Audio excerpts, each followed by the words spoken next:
ये रहस्य सबकी समझ में जल्दी नहीं आता। या रहस्य रघुनाथ कर वेग न जाने कोई, और जो जाने रघुपति कृपा, सब छाती चौड़ी करके घूमोगे। मान लीजिए पक्का अभी इसी क्षण आप ऐसे आनंदित हो जाएंगे अगर ये बात मान लेंगे ना, ये बात बन गई। हम तो लाडली जू के भरोसे हैं। लाडली जू के भरोसे का मतलब हमारे पक्ष में प्रियाजू, अब हमारे पक्ष में प्रियाजू, फिर अब हमारा कौन बिगाड़ सकता है? कौन बिगाड़ सकता है? नहीं, एक किंचन मात्र नागरी दासी जन्म जितायो। लालजू कहते हैं कि हर आज्ञा का इसने उल्लंघन किया है। प्रियाजू जरा से कोई बात नहीं, कोई बात नहीं जाले दो जाले दो। लाडली जो की भ्रकुटी चढ़ी, अनुल्लेख्यानंतम, बिल्कुल काट दिया महारानी जो, ये रजिस्टर फूक दिया इसका, ये ले। हाँ, हम लोग ऐसे पास होंगे, ऐसे नहीं पास हो सकते, पक्का समझ लो। ऐसे ऐसे प्रश्न है जिनका समाधान ही नहीं है। और अगर आप शरणागत हैं तो ऐसे ऐसे नंबर हैं जो प्रश्न के उत्तर लिखने पर आते ही नहीं है, वो केवल उन्हीं के द्वारा दिए जाते हैं। ये मेरा है, अब बोलो क्या? खत्म, सब खत्म। वो बोल देते हैं ठसक से, ये मेरा है, बस खत्म। ये मेरा सेवक है, जैसा मेरे सेवकों का होता है वैसा ही करो। नहीं, आपको तो इसने छोड़ दिया, वैश्या को उसने छोड़ दिया, मैंने थोड़ी छोड़ा, चलो करो। किसकी चलेगी इनके आगे? इसीलिए इनके जैसा कोई कृपालु नहीं। अतः उपासक को यह देखना है कि वो प्रभु पर निर्भर है या अन्य किसी पर, ये ध्यान देना चाहिए अंदर से। हाँ, हरि गुरु चरण सेवा अनुसरहु, अर्चन बंदन संतत करहु, दास संतन कर सुख लाओ। हमारा आश्रय तत्व दृढ़ होना चाहिए। अब इस आश्रय तत्व में जितना अहंकार है वो बाधा पहुंचाता है। वो सांप की तरह फन फैला करके दौड़ता है बार बार। तो जैसे प्रभु नाच नाच करके कालिया के फणों को मर्दन कर दिया, अहंकार चूर कर दिया, ऐसे ही फिर आश्रयदाता हरि नृत्य करते हैं उसके अहंकार पर, चूर चूर कर देते हैं। जो भी कहीं कुछ भी सब मिटिया मेट कर देते हैं। एकदम दैन्यता की मूर्ति वो उपासक हो जाता है, क्योंकि उसको कोई बल ही नहीं। अगर वो कुछ भी सोचे तो क्या सोचे, उसके पास है ही नहीं कुछ प्रभु की सिवा को। तो फिर जैसा जोई जोई प्यारो करे सोई मोहि भावे, क्योंकि उसके पास कुछ है ही नहीं। ऐसा उपासक अभी जीवन मुक्त है। अभी कुछ भी हो, कोई भी हो, कैसा भी हो, अभी जीवन मुक्त है। अभी अंतिम फाइनल उसका अभी इसी क्षण हो गया। बस केवल प्रभु का भरोसा। ये जबान से कहने की बात नहीं है, ये वहां रोक के प्रश्न करें, मैं तो प्रभु के भरोसे हूं। जैसे कल प्रश्न, मैं तो समर्पण किए हूं, फिर हमारा काम क्यों नहीं बना? तो तुम्हारा काम क्या रह गया? तुम रह गए, तुम्हारा काम रह गया। तो समर्पण बकवास को थोड़ी कहते हैं। समर्पण किनका होता है? तन का, मन का, प्राणों का, स्वयं का। तो जब तन मन प्राण स्वयं समर्पित हो गए तो हमारा काम क्या रह गया? अब तो सब वो जाने उनका काम। हमारा काम क्या है वो हमारे, बस इतनी बात दिमाग में रखना। उनका काम क्या है वो देख लेंगे, ये पूरा सब उन्हीं का काम है, वो सब करवा लेंगे जो कुछ जैसे चाहिए। भक्ति योगी को सर्वश्रेष्ठ बताने से सिद्ध हुआ कि जितने योग हैं उनमें पूर्णता में कुछ न कुछ कमी रहती है। संसार संबंध विच्छेद होने से सभी योगी बंधन से सर्वथा मुक्त हो जाते हैं, सभी निर्विकार हो जाते हैं, सभी सुख और शांति आनंद को प्राप्त करते हैं, ये पक्की बात है। परंतु जो प्रभु का अनन्य आश्रय लेकर भजन करता है उसमें और इन सब में अंतर है। इनमें भगवत प्रेम नहीं होता। मुक्त हो जाएंगे, सुख शांति को प्राप्त हो जाएंगे, पर प्रेमी नहीं होंगे। और जो भगवद आश्रित होता है उसको प्रेम, ये सब योगों का श्रेष्ठ योग प्रेम योग है, उसे प्रेम प्राप्त होता है। जैसे उद्धव जी अपने को पूर्ण मानते थे, पर जब प्रेमी गोपी जनों के समीप गए तब उनको अपनी अपूर्णता का बोध हुआ। ऐसे ही जितने भी योग हैं यहां जो वर्णन किया जा रहा है कि वो निर्विकार हैं, वो मुक्त हो जाएंगे, सुख मिलेगी, शांति मिलेगी, आनंद का अखंड अनुभव होगा, सब ठीक है, पर वो प्रेमी नहीं कहे जाएंगे। ये पूर्णता अनन्य भाव से भगवत भजन करने में ही होती है। आगे प्रभु करुणा करके अपनी तरफ से अर्जुन जी को उपदेश कर रहे हैं। मय्यासक्त मनाः पार्थ, ये बहुत अमृतमय वचन है। मय्यासक्त, केवल मेरे में आसक्त, ये बहुत अमृतमय वचन है। प्रभु में आसक्ति ये बड़ी दुर्लभ बात है। अपने कल्याण के लिए योग ज्ञान साधन सब मंगल में है, लेकिन प्रभु में आसक्ति। इसीलिए हरिवंश महाप्रभु कहते अलम विषय वार्तया नरक कोटि विभत्सया वृथा श्रुति कथाश्रमो बत विभेमि कैवल्यता परेश भजनोन्मदा यदि सुखादया किम ततः। क्या ये विषय वार्ता तो करोड़ों नरकों से भी गंदी क्यों करते हो, और वेद की वार्ता भी मेरे सामने क्यों, मेरे लिए तो बेकार है। और ये बड़े बड़े महापुरुष ईश्वर की भक्ति में लगे हैं, इनको भी प्रणाम है, मुझे इनसे भी कुछ। तो आप हो कहां, परंतु मम राधिका पद रसे मनो निमज्जत यू वृंदावन शिम्नि कश्चन घनाश्चर्या किशोरी मणिस तत्कंकर रसामृतादि परम चित्ते न में रोचते। जे और कुछ अच्छा नहीं, बस प्यारी जी की प्रतिपल मुस्कुराहट देखना है, उनको सुख पहुंचाना है। गोरे चरणारविंद के सिवा मुझे कोई मोक्ष परम पदवी कल्याण सब नहीं चाहिए। ये बात, ये सब अपने कल्याण के लिए है, योग ज्ञान वैराग्य। और ये क्या है, ये ऐसी प्रेमावस्था प्रदान करती है भक्ति जिसमें प्रिया प्रीतम के सुख में निमग्न रहना। प्रिया प्रीतम को सुखी देखकर लाल ललना मिली तो ही शिलावत हो। यह है मैया शब्द, केवल मेरे में आसक्त। ये दुर्लभ पद है, दुर्लभ पद, केवल मेरे में आसक्त। कोई तत्व ज्ञान में, कोई योग में, कोई अमुक अमुक अमुक अमुक, किस लिए? परम कल्याण हो जाएगा, सिद्ध हो जाऊंगा, मोक्ष पदवी मिलेगी, दुख निवृत्ति हो जाएगी, इसी में सब। और यहां मैया आसक्त, मुझे कोटि कोटि नरक भोगने पड़े तो परवाह नहीं, पर प्यारे तुम हमारे नेत्रों से ओझल मत होना। तुम्हारी मंद मंद मुस्कुराहट हमारे हृदय में, हमारे नेत्रों में बसी रहे। नरक भोगवाओ, कोई बात नहीं, नारके परमे पदे थवा, मुझे इनसे कोई मतलब नहीं। नरक स्वर्ग अपवर्ग आस नहीं त्रास है, परमार्थ व्यवहार बनो कि ना बनो, सुख दुख भुगते देह, कोई परवाह नहीं। ये देखो, ये है मैया आसक्त, मेरे में आसक्त। मय्यासक्त मनाः पार्थ योगम युञ्जन मदाश्रयः असंशयम समग्रम माम यथा ज्ञास्यसि तच्छृणु। मेरे में आसक्त मन वाला और सिर्फ मेरे ही आश्रित, एक खास बात है। केवल भगवद आश्रय, यहां चूक हो जाती, केवल में चूक हो जाती। आश्रय तो लिए प्रभु का, लेकिन भगवद आश्रय लिए हैं अपने सुख साधन के लिए, और वो भी अनन्य भाव से नहीं लिए। मांगना भी अच्छा है, हम कहते हैं बच्चा बन के मांगो, स्वामी बन के नहीं। पैसा कर दो, इतने लाख का भोग लगा देंगे, ये कौन बोल रहा है? नहीं, बच्चा बन के। जैसे बच्चा मां से कहता क्या कि हम तुम्हें एक साड़ी ला के देंगे, तुम हमारा काजल लगा दो ठीक से, ऐसा कहता है क्या? काजल लगाओ, हमारे हमको स्नान करवाओ, इसके बदले में नहीं करवाओगे तो हम रोते हैं, अभी आपको करवाना पड़ेगा। बदले में वो कुछ देने लायक के लिए, माँ के सिवा उसका कुछ है नहीं, तो क्या बदले में माँ को दे? कभी बच्चे ने कहा कि हमें अमुक वस्तु दो तो हम आपको ऐसा ऐसा, नहीं, मेरी माँ है, ऐसे ही मेरे प्रभु है। अगर उस कोटि का भक्त नहीं बनाऊं तो मांगूंगा अपने प्रभु से, लेकिन लोभ लालच घूस दे के ले, हमें पता ही नहीं कुछ तो दे क्या, तो हमें चाहिए। कैसे चाहिए? जैसे अपने स्वामी से, अपने पिता से, अपनी माँ से हम झगड़ जाते हैं। छोटा बच्चा खिलौनों के लिए झगड़ जाता है, नाशवान खिलौना है, प्लास्टिक का है, पर झगड़ जाता है, मुझे ये चाहिए। वो ये नहीं कहता कि आपको ये ला के दूंगा, आप हमें ये ला के दो। हम लोग ऐसे ही स्वामीगिरी प्रभु से झाड़ते हैं, फूल बंगला बनवा देंगे, आप ऐसा कर दो ना, ये वाला मुकदमा जितवा दो, अगले साल 100 ब्राह्मण खवाएंगे, ऐसा ऐसा। और आपको ये क्या, वो कौन बोल रहा है? बच्चा बोल रहा है क्या? बच्चा, प्रभु गलती हो गई, प्रपंच में फंस गया हूं, एक बार निकाल दो नाथ, बस आपका भजन करूं, आपके आश्रित रहूं। मांग सकते हो, आप उनके बच्चे हो, उनके जन हो, आपको कोई भी बात है अपने प्रभु से कहो, पर स्वामी बन के नहीं, दैन्य भाव से सेवक बन करके। और आगे चलकर जब आप समझ जाओगे तो मांग ही मिट जाएगी। मैयाशक्त मना, प्रभु में आसक्त। ये जानते हो कैसे होती है? भगवत चर्चा सुनने से होती है, किसी और साधन से नहीं होती, अन्य कोई आश्रय नहीं। ये बहुत ऊंची स्थिति है। इसमें संपूर्ण ज्ञान, योग का संपूर्णतः प्रकाश और भक्ति की चरम अवस्था स्वयं प्रकाशित हो जाती है।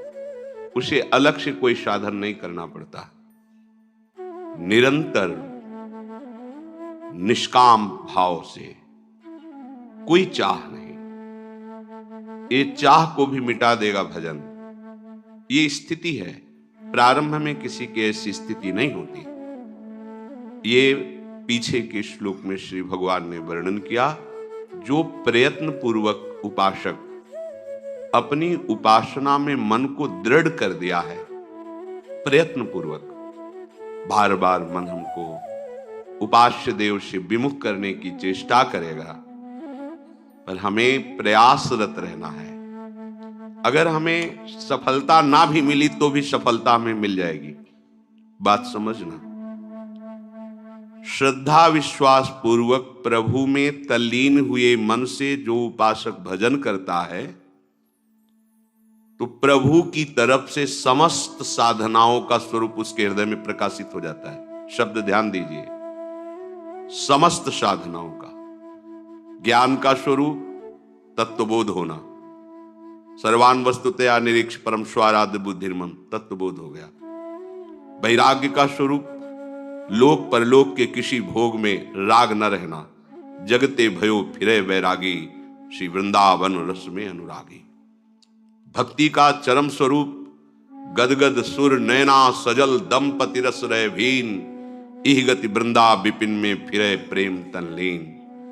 योग की जितनी सिद्धियां हैं उनकी एक सीमा है, लेकिन जो गोरे चरणारविंद की शरणागति लेकर उनकी सेवा में तत्पर है, तो महाप्रभु हरिवंश चंद्र जो कहते हैं, श्री राधा किंकरीणाम लुठति चरणयो अद्भुता सिद्धि कोटि। नाम नहीं बताया, करोड़ों सिद्धियां। इस एक सिद्धि के सामने कोई सिद्धि नहीं है।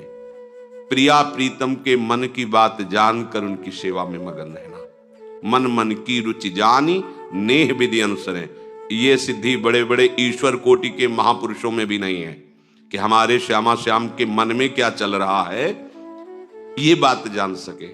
बड़े से बड़ा योगी प्राकृतिक पांच भौतिक शरीरधारी के मन की बात जान सकता है, लेकिन हमारे प्रिया प्रीतम के मन की बात ये केवल सहचरियों को ही सिद्धि प्राप्त है, किसी और को नहीं।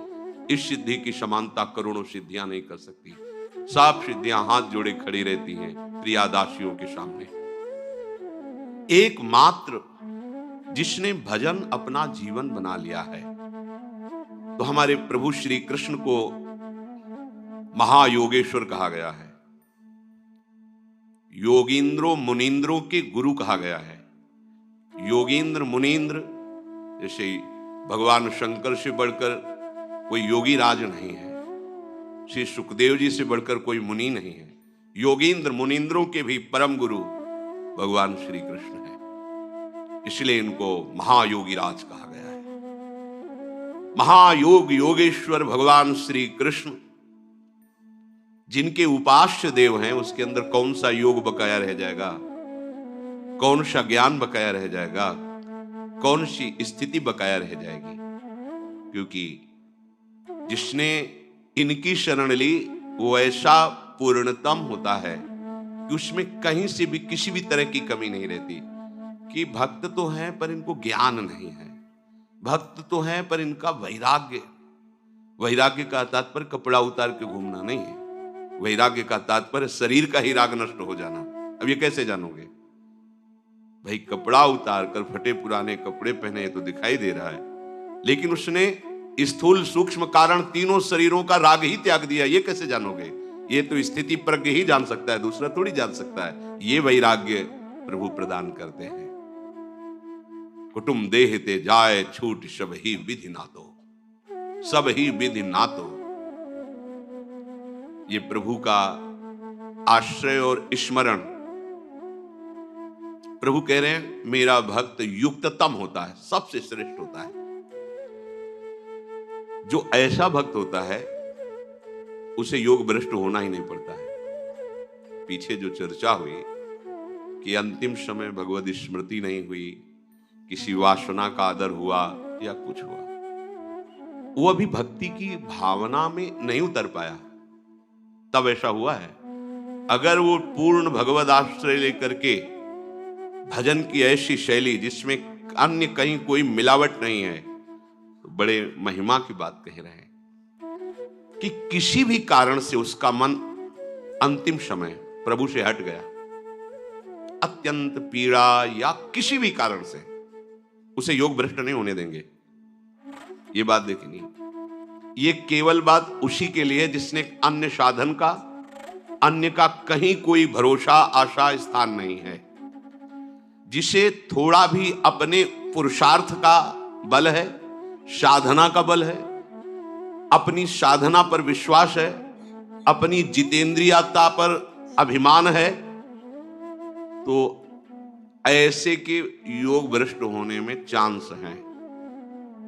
लेकिन जिसने केवल भगवान का भरोसा, केवल प्रभु का बल, केवल प्रभु ही अपने हैं ऐसा माना है, और अंतिम समय उसका मन हट गया किसी भी कारण से, तो कह रहे हैं कि अत्यंत पीड़ा या बेहोशी या किसी भी कारण से वो प्रभु को भूल गया, अंतिम फाइनल होता है।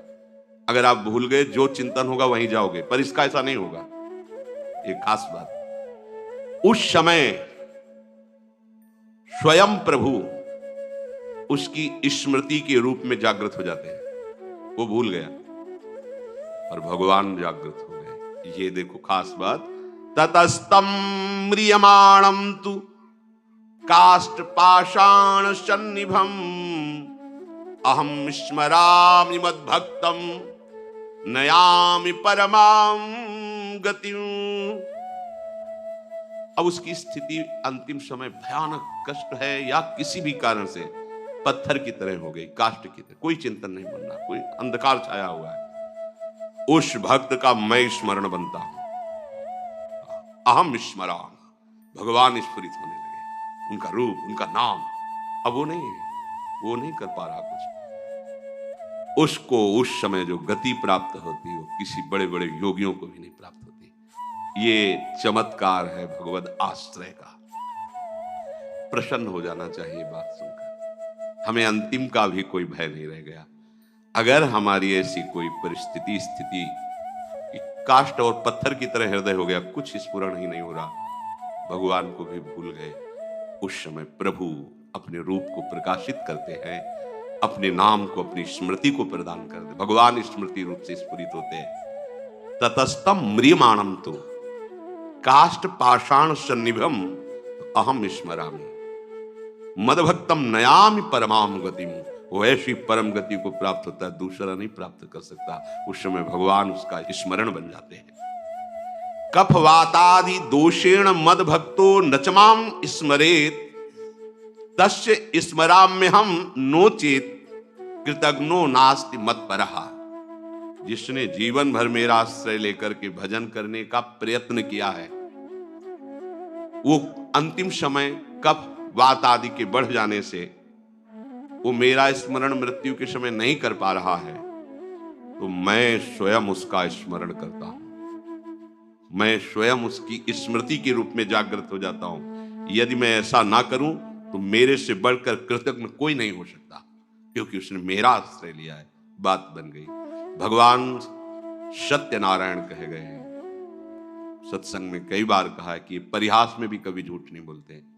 प्रभु के श्रीमुख से जो भी निकलता सत्य, जो भी आचरण परम सत्य, तुम अपनी कल्पना से आरोप कर सकते हो मायाकृत बुद्धि से, पर जब उस रहस्य को जानोगे तो आपको भी अनुभव में आएगा कितने कृपालु प्रभु हैं। ये बात बहुत आनंद प्रदान करने वाली है कि हम हो सकता है किसी भी परिस्थिति में उनको भूल जाए, हो सकता है, दुरंत माया है। प्रभु कह रहे हैं कि मैं बड़ा कृतज्ञ होऊंगा, दोषी माना जाऊंगा कि मेरा होते हुए उसकी दुर्गति हो। पीछे जो चर्चाएं हुई, भजन है भगवान का, पर भरोसा अपने साधन का है। खास बात समझना, इसके ऊपर वर्णन किया है, जिसको थोड़ा भी अपने बल का भरोसा है, अपने पुरुषार्थ का, साधना का, जितेंद्रियता का, सदाचार का, मैं बड़ा तपस्वी हूं, मैं ज्ञानी हूं, मैं ध्यानी हूं, मैं भजनानंदी हूं, है भजन, पर अपना थोड़ा सा बल लिए हुए ये चूक हो जाएगी, योग भ्रष्ट हो जाएगा। अगर योग भ्रष्ट होता है तो अगला जन्म होगा। लेकिन जिसने केवल प्रभु का सहारा लिया है, सब साधन हो रहे हैं पर भरोसा हमें साधन का नहीं है। कई बार सत्संग में कहा, हाथ टूट जाए तो कैसे माला चलेगा, पैर टूट जाए ये सब नाशवान है, कैसे परिक्रमा होगी? हम किसका भरोसा करें? केवल प्रिया प्रीतम का। हमारे साधन क्या है? प्रिया प्रीतम। जो बन रहा है जय हो, नहीं बन रहा जय हो, हम आपके हैं। हमारी कराह पड़े पड़े आपको ही पुकारेगी, राधा राधा।